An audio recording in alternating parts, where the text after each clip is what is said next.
Congress leader Rahul Gandhi today said the Election Commission of India (ECI) must either ensure complete transparency of the electronic voting machine (EVMs) or abolish them.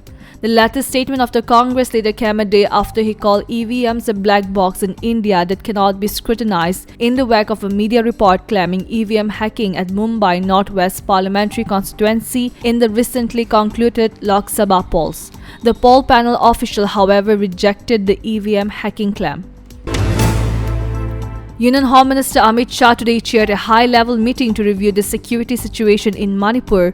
Union Home Secretary Ajay Bhalla, Intelligence Bureau Chief Tapan Deka, Army Chief General Manoj Pandey, Army Chief Designate Lieutenant General Upendra Trivedi, GOC 3 Corps H.S. Sahi, Security Advisor to Manipur Kuldeep Singh, Manipur Chief Secretary Vinit Joshi, Manipur DGP Rajiv Singh and Assam Rifle DG Pradeep Chandran Nair joined the meeting at the Ministry of Home Affairs in North Block, Delhi. The meeting comes a day after Manipur Governor Anusya UK called on the Home Minister at his office and learned to be briefed about the situation in the northeastern state.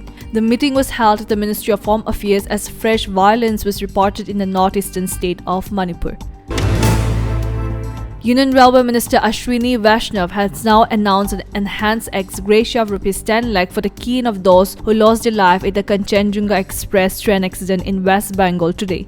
At least 9 passengers died and 41 others were injured after 3 rear coaches of the stationary Sealdah-bound Kanchenjunga Express derailed this morning after a goods train collided with it from the rear in West Bengal's Darjeeling district. Officials fear that the toll could rise as multiple agencies of the state and center work to rescue passengers who could still be trapped inside. India abstained from signing the joint communique on peace in Ukraine during a summit hosted by Switzerland. The decision came as Russia chose not to attend the summit, dismissing it as a waste of time. Secretary West in the Ministry of External Affairs, Pavan Kumar, represented India at a 2-day talks at the Swiss Alpine resort of Stansted, which concluded on Sunday. Kapoor said that India's participation aimed to explore pathways towards a negotiated settlement for the complex and pressing issue in Ukraine. After the incessant rains and landslides in Sikkim claimed 9 lives and left 1,200 to 1,400 tourists stranded in the Mangan district, the latest report said that the evacuation process of the stranded tourists is underway and is being executed by road. Authorities have cited that airlifting of the stranded tourists was not a viable option at all because of continued bad weather. Since June 13, Sikkim has witnessed 2 natural calamities, including a landslide in Namchi district killing 3 people and another landslide in Mangan district killing 6 people. Meanwhile, around 1,000 to 1,400 tourists have been stranded in the Mangan district of the state since June 12.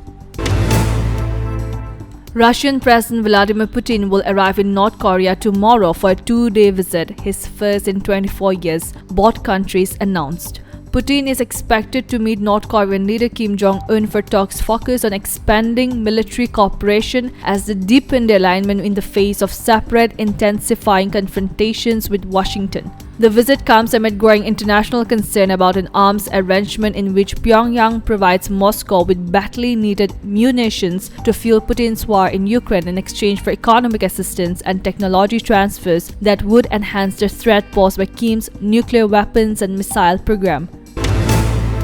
Perhaps for the first time in its history, All India Chess Federation AICF has been served with a legal notice with Rs 1 crore as compensation by Karan Dugal, whose playing career was cut short by the chess body's decision of banning him during his career peak. 4 players Dugal, Gurpreet Pal Singh, Hemant Sharma and Devendra Bajpai had filed a complaint to the Competition Commission of India (CCI) against AICF, alleging contravention of provisions of Section 3 and 4 of the Act.